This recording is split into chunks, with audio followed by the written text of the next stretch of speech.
You've had such a varied first team career so far, haven't you, in terms of positions? You played at standoff centre, now fullback. Which is your preferred role? Where do you want to play? Majority of my, playing through academy and scholarship, I've always been a centre. But if the team needs me to play anywhere else, I'll happily stick my hand up. And I think Richard's saying I know that centre is probably the position that I've probably got nailed down most. But not being able to turn your hand to numerous positions is not a bad thing, especially at a young age. Like what Liam Sutcliffe did. If there's a position going with I want to be, filling in if I'm obviously not starting. Yeah, do you maybe have to consider that, bearing in mind you've got the likes of Connie and Harry in front of you in terms of those centre positions? Yeah, obviously we've got strong competition for positions and in the centre, and obviously it's going to be tough when they're all back fit to get in. But I'm just going to try my best and keep fighting to try and get a position in the team, wherever that be. I just want to be playing first team rugby.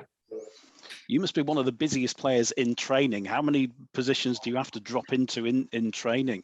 Yeah, especially in pre-season, when we're not previewing a game or playing in position. So obviously, like last week, I was training at fullback predominantly all week just so I could nail down that position. But if we're attacking, I'll jump. If I'm starting centre but there's not an half, I'll jump in. Go ball play or just after.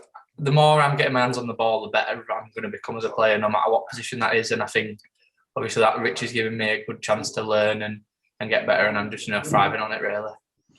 How do you feel you've improved from this taste of first team action last season and this season?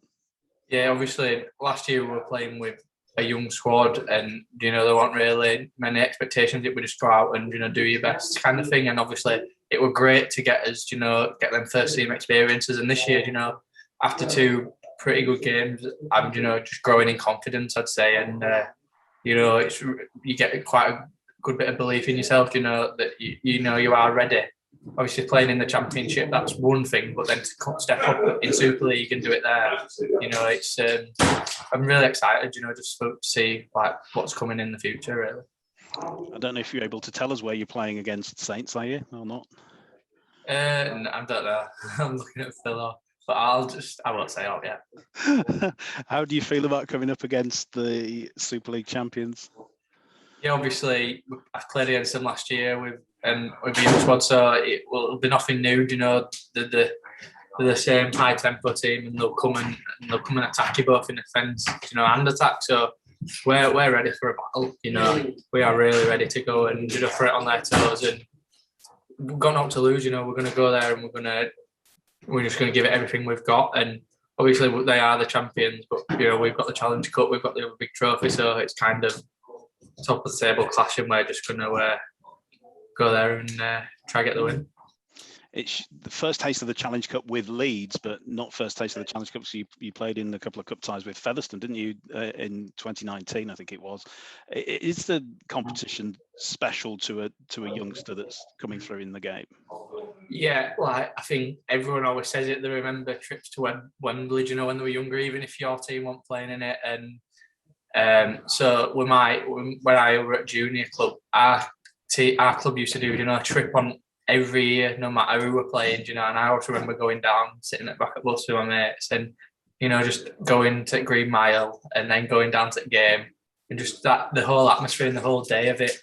It's really special. And obviously the lads got to do it last year without fans of it, like a couple of them saying, let's do it properly and get there, when fans can come and watch, but just lifting that trophy, it'd obviously mean the world, to any youngster or who's playing and watching it.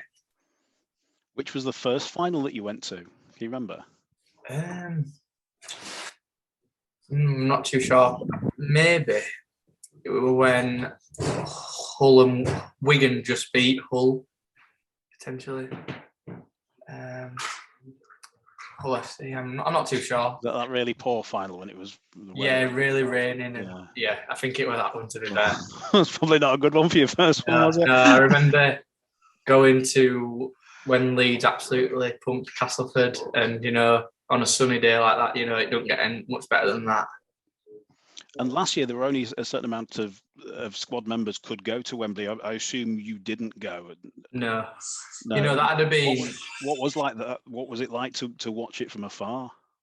You know, obviously we'd have loved to have gone, you know, and been there in the changing rooms after, and obviously we saw all the boys celebrating, and it was kind of obviously we were a part of the team when we'd played as part, you know, in training and stuff, and you know we kind of missed out an opportunity to go and soak up the atmosphere, because if fans obviously were allowed, would have been there, and you know, in and around the players.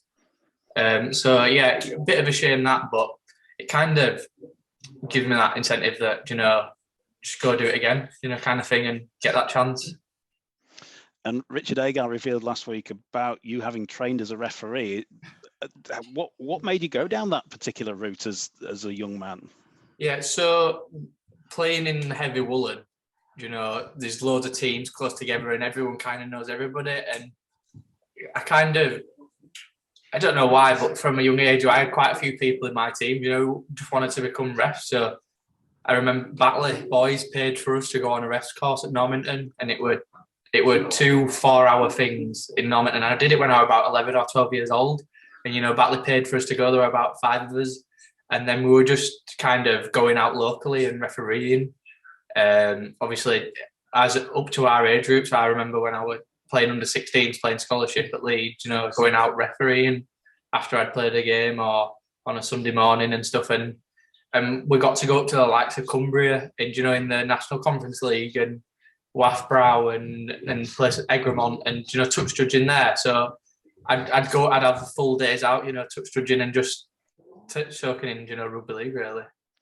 You've obviously got a very, very long playing career ahead of you, but is that something you could consider doing when you do hang up your boots, taking up the whistle? Yeah, potentially. I don't know whether any players have done that before, but hopefully I can't move after, and, you know, hopefully I have a long career, and, you know, I'm playing, but I'm just kind of starting uni as well, so I'm doing either sport business management or sport marketing, so that's another avenue to go down, you know, for after I've finished playing. So I've got quite a few options, but hopefully just have a really, really nice long career.